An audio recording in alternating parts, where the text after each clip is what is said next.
I was hoping to hear strength from the president. I was hoping that he would be honest and that he would outline plans to counter our adversaries, but instead, he just made one thing very clear. Joe Biden is a national security challenge. Hey everybody, I hope that you're all doing well. Hope that you all had a great week. As always, here with an update on what has happened in Washington, D.C.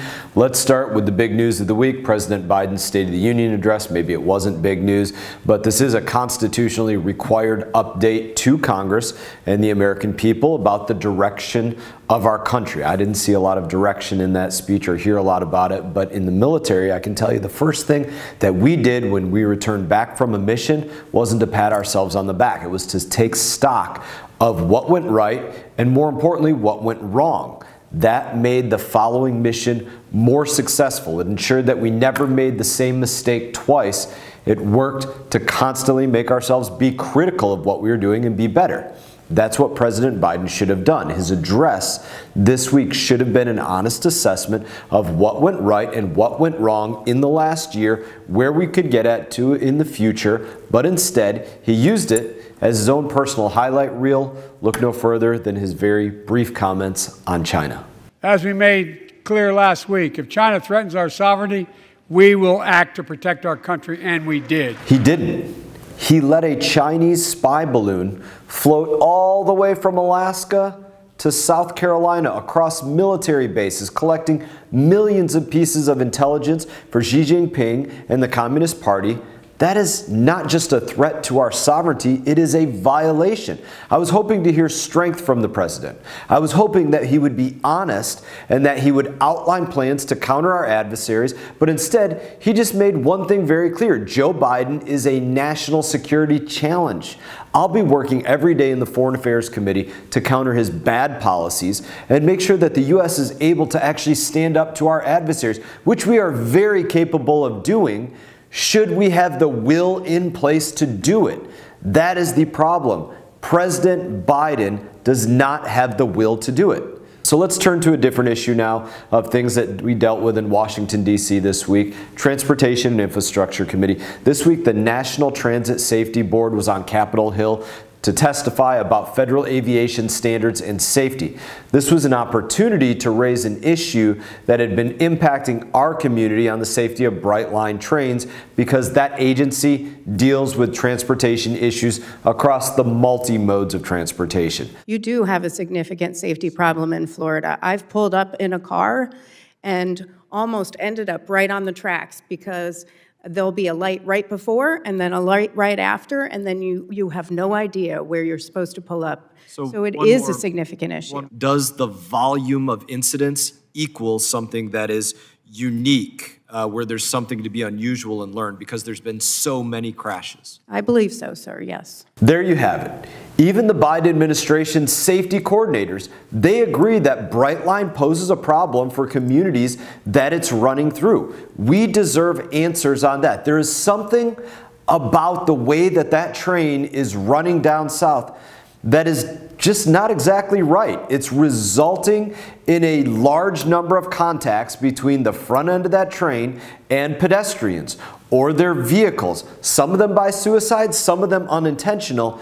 But the fact of the matter is the numbers are astronomical, and that in and of itself is something that is unique and has to be looked at and figure out how we make sure that it's not the deadliest train per mile, just double the length, and now coming through the rest of Palm Beach County, Martin, and St. Lucie County, and bringing with it its destruction that we saw down south just in our backyard.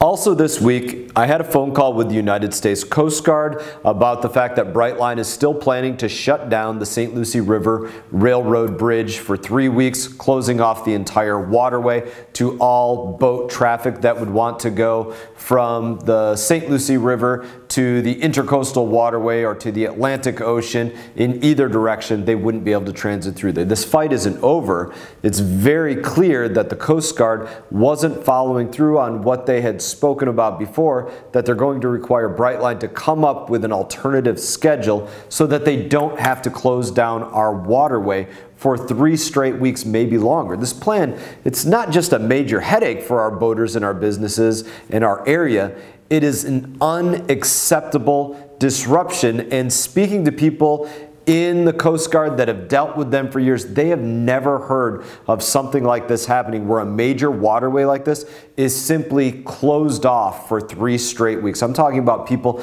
that have dealt with these issues for 20, 30 years. They've never seen something like that happen. So we're going to get to some more answers on this issue. Now, whether it's safety concerns or closing off access to our waterways for stretches at a time, there has to be accountability from this company. And more importantly, there needs to be a commitment to the communities that it's trying to be a part of. I'm going to keep you updated on that, so stay tuned. There will be more to come. Now, finally, on the House floor this week, we considered a bill to end another of President Biden's big government mandates. This one deals with vaccine requirements for international travelers coming into the United States of America.